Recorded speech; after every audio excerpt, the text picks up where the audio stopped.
Hello everyone, in this video we are sharing our secret recipe of green chutney. Ingredients are mint leaves, ginger, coriander leaves, salt, garlic, green chili and lemon juice.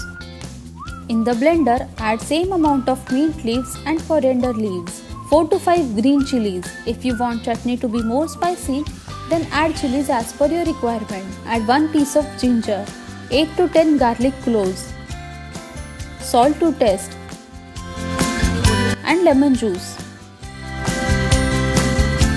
Add some water and blend this.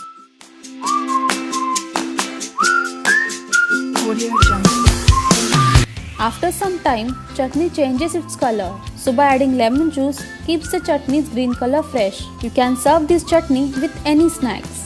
If you liked our video, then please subscribe to our channel for more SWADISHT recipes.